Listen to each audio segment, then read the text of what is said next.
Hey there, I'm going to give you some concrete examples in practice over the imperfect versus the preterite. And in my previous video, I was teaching you about the different uses of those and how we can learn those, how we can memorize the uses. And I also taught you about how to conjugate those just briefly. Let me dive into that just a little bit more. Back to my studyspanish.com website that I was referencing in the previous video. I talked about under the grammar tab that we can learn what is the grammar concept of preterite versus imperfect and some examples of that in practice. But under verb drills, which is the other great tab that I love, we can actually practice the conjugations of those same verb tenses. Let's see if that'll load for us here. Okay, and if we look, it says preterite tense is right under here. Imperfect is over here. So preterite tense is much more complicated as far as conjugating. So we can do the regular verbs, the stem changers, the orthographic changing, and then the irregulars there at the bottom, or we can click on the imperfect and do those. Once you get to this page, and I would recommend making an account. It is free, but you need an account in order to see the answers or to see what you got on a quiz. So if you take it without logging in, it's just going to say that you got 18 out of 20 correct, and then it doesn't show you the answer. So go ahead and create a free account, click to generate unique quiz. I like this, it makes it customizable. Some students are learning vosotros form, some are not. How many questions do you want it to be over? So choose that. No, I don't like to learn that because I want to go to Mexico or whatever. And then it's going to have you type in the answers. Okay. And then you submit my answers and so on. So I'm not logged in right now, but there you go. It shows you the answers or questions not answered with the correct answers. So we can generate a new quiz and so on. This is really great. I like this. You can also go to Quizlet.com. And again, I didn't pull it up before my tutorial. I was telling you this is really great for doing vocabulary, but you can also, if you spell it correctly, go and practice verb conjugations. You could make flashcards with the different conjugations on the back. You might have something. So, for example, somebody here has stem changing verbs, and she's going in here, and here they might be memorizing them, but you could do something where you put the conjugations as your answer: entiendo, entiendes, entiende, but in the preterite or the imperfect. So it doesn't have to necessarily be the English translation. You can, when you create your own flashcards, you can make the answer on the back whatever you want it to be. So you could put like yo empezar, and then on the answer on the back would be empecé, which has a spelling change, orthographic change in the preterite. So that's a pretty good resource to do, and then you can play those games with it and the matching and the tests and make little quizzes and flashcards and all sorts of good stuff. The other reference I had in my previous video was to go into Google and just typing in preterite versus imperfect in Spanish and looking for a nice clean chart with the explanation of both. Like, how do I use these two? I really like the Simba one, Simba Cheated. It's an acronym. It helps you memorize the uses of each one. You can delve a little bit deeper into some of these that have more explanation under them, but you choose what you want to use. I'm sorry, I don't know. This was just that one that I just referenced was Pinterest, so I don't know who that was by, but you can go there and find out the source of where that came from if you'd like. And so back to talking about some tangible practice. If we have, what I would do is either take notes on like Simba Cheated and memorize this, or print it out so I have it next to me when I'm doing my practice activities, and I can refer back and forth to the uses of each, right? So while I'm taking my quiz or I'm doing a practice activity, I can look and say, well, which is it? Is it a characteristic? Is it one time in the past? Is it an ongoing action? Was it an interruption? And so on. So let's go ahead and get right into the activity that I want to do today. And I use this as a quiz in my class. So before we start, I want to say that you're not going to understand every single word. I have a lot of students that are like, well, I don't understand what they're saying. It's all in Spanish. There are lots of words that you should have learned in Spanish 1, or that are cognates that sound like English words and usually have the same meaning. Sometimes there are false cognates, but we can gather some of the words from the sentence to figure out, we can infer what they're saying, even though we don't understand every single word in Spanish, maybe. So let's go ahead and just do our best and you'll get the general idea, and then you can conjugate preterite, imperfect, and then how do I conjugate that? So we got to choose, it's a two-step process. Which one is it, imperfect or preterite? And then I have to conjugate it according to the subject, which you've done 1,000 times by now. So cuando Cal el blank joven, let's say, pretend I don't know what is joven. We should know that word by now. I know Vivier has lived in the planet Krypton. Okay, sounds like they're talking about maybe Superman. Okay, Kal-El, I guess he's Superman. I didn't remember that, but now I know. Okay, so it's saying we should know Hoven by now. If we don't, we might have to make a guess, but let's just say we know what Hoven is. We know that it's young. So when Kal-El was young, he lived on the planet Krypton. All right, so going back to our chart, when he was young. What do you think? Sorry, this is blurry. What do you think is, sorry. Let's see if I can get that back out of there.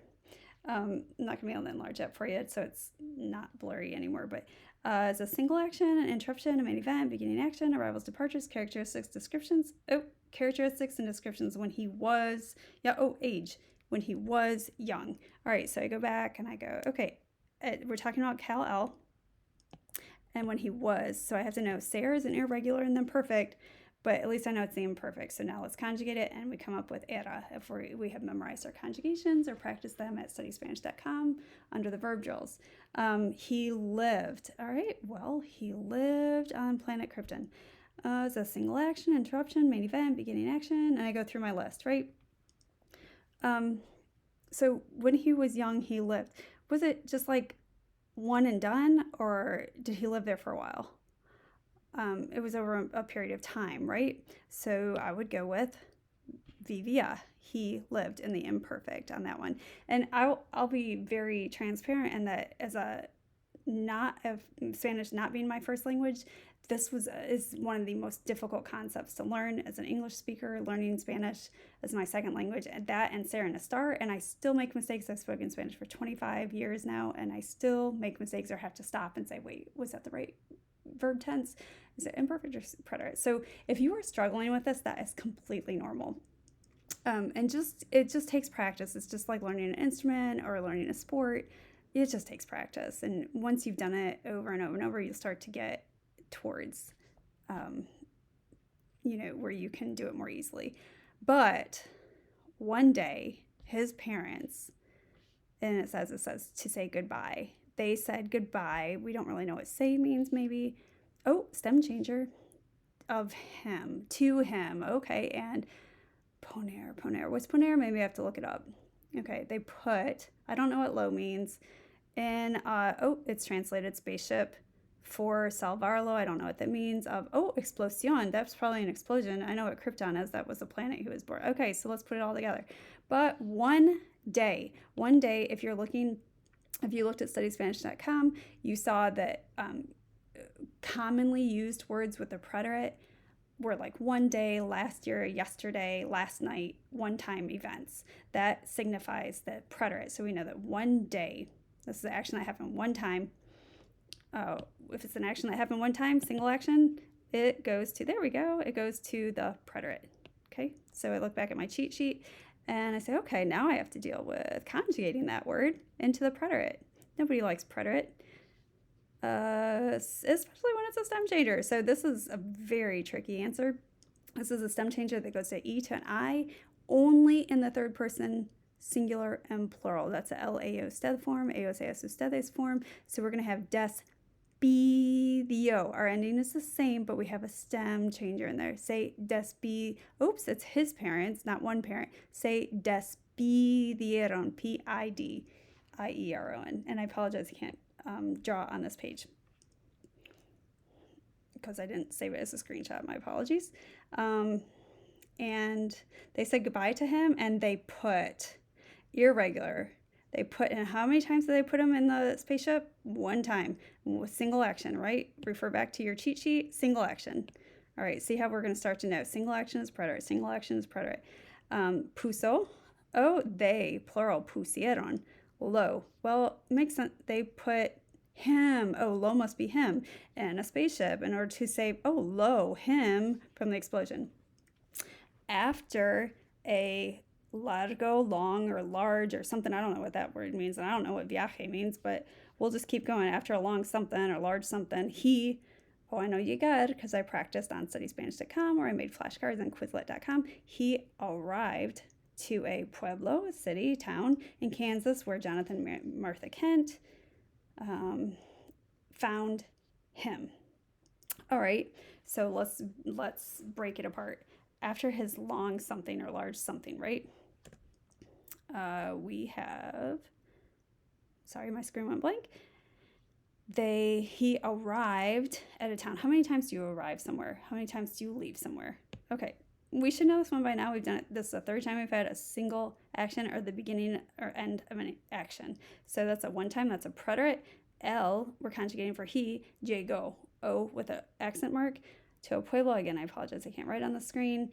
I didn't do the right format. And he arrived, and they, Jonathan and Martha Kent, found him. We know that lo is him sometimes, or at least for now we think it is, because we've seen it 3 times now. So encontraron, preterite, regular preterite, aron. Ellos le, well, I don't know what le means, but maybe it's kind of like lo. They, him. Dar means to give, because I studied my vocab. The name, oh, new name, Clark Kent. Okay, I know all those words. That's cool. Wait, I don't know what dar means, maybe, but I can still probably conjugate it, even if I don't know what it means. Eos is my subject. Eos dar. How would I conjugate? We kind of need to know. We're going to have to guess since I don't know the meaning of that verb. Let's pretend I don't know the meaning. I'm going to have to guess. Is it imperfect or preterite? I'm going to say the new name. So he just arrived somewhere. These people found him. What are they going to do? What's the first thing they're going to do? They're going to like name him. So is that one time or is that many times? Well, once. Okay, so it's probably preterite. Again, we're just pretending we don't know what dar means. It means to give. So they gave one time. It is dio. It is actually regular. We drop the R. We add io for third person. Ooh, I said it wrong. It's ellos, again, third person. Dieron el nombre nuevo de Clark Kent. Clark, number 8. Clark, querer, loved much his or parents, adoptive, and always. Ooh, keyword always. I know that because I looked at studyspanish.com and it told me that siempre is a word that's it's always used, ironically, with the imperfect. Always is always used with the imperfect. So it's like Clark loved. All right, let's go back to that cheat sheet. What do we see here? Love. What is that? Is that a main event, an interruption, arrival, departure? Oh, it's an emotion. Okay, so it says I'm going to use the imperfect. Go back to the imperfect, or to my quiz, and it is irregular. We have Q-U-I-S-O, quiso, as irregular, and the preterite. He loved much his parents, adoptive, and always, right? I know that that's imperfect, and it's actually regular. It's not irregular for once. So in the imperfect, hacer changes to hacía muchos. And he always did hacía muchos quehaceres, chores. For we don't know what ayudarlos is, maybe, but we say in-house. Okay, he did something for them in the house. Oh, chores. Oh, he helped. So again, we don't have to know every word. We're just inferring from context clues, right? Let's go ahead and wrap this up. Clark had a dog that was called Crypto, and they did something together. Each day is imperfect. I know that's repeated action in the past, and if I look at my cheat sheet, endless activities or repeated actions, okay, is another way to say that. So Clark had a dog. Did he just have the dog one time, or was this like over a period of time? Right, this is over a period of time. So he had a dog, tenía un perro, that was called, what do you think? What do you think? Let's look at our examples. I would go with characteristics and description, right? We're describing the dog's name. We're describing the dog. He had a name. He was called this. Que se llamaba Crypto. And, they played together every day, each day, many times repeated. So we have se divertían, I-A-N, imperfect, right? Every day. They played together every day. One day. Ooh, keyword. Un día. One day. One time, one day, single action, preterite. One day, Clark, irregular, supo the truth about his double identity when his parents told him that he was Superman. Okay, I'm going a little bit fast, but you get the idea. So his parents told. How many times did they tell him this? Once. Dijeron, irregular, Dijeron, that he was. They told him that he was. Now, is that going to be preterite also? Because they told him that he was. Let's see, he was Superman. That's characteristic or description, right? So it's imperfect. Que era superhombre. Clark passed 10 years with his family, adopted in Kansas, and then he began to work. All right, so he passed 10 years. Well, let's look at our cheat sheet. He spent 10 years with them. Was it a single action? Nope. Was it over a period of time? It was a longer period of time, right? It was repeated. He lived with them year after year. So vivía, pasaba 10 años con su familia. I'll see, this is where I would question myself, and I would say, well, wait, 10 years is a specific time period. So I would say vivió with them because it's over and done, or was it an ongoing action? And that's where I get confused. Full transparency here. I would say it's over a longer period of time. So pasaba 10 años would be the way that I'm guessing on this one. I actually don't know the answer. So pasaba, yeah, because it's a longer period of time. It's not just like one time in the past. So we're going to go with imperfect. He spent 10 years with his adoptive family in Kansas, and then, entonces, he began. Okay, the word empezar and comenzar and terminar and completar, began, ended, those words imply a one-time beginning and end, which is actually the meaning. Beginning action or end of an action happen one time, so it's going to be in the preterite almost always. I'm trying to think of an example where it would be the imperfect, but I can't right now. Okay, so empezaba, so he began, empezaba a trabajar as a reporter. Okay, so that was, try to go as quickly as possible. You can slow it down, speed up the video, whatever you need to do. Hopefully this helps you give some concrete examples of when we use preterite and imperfect.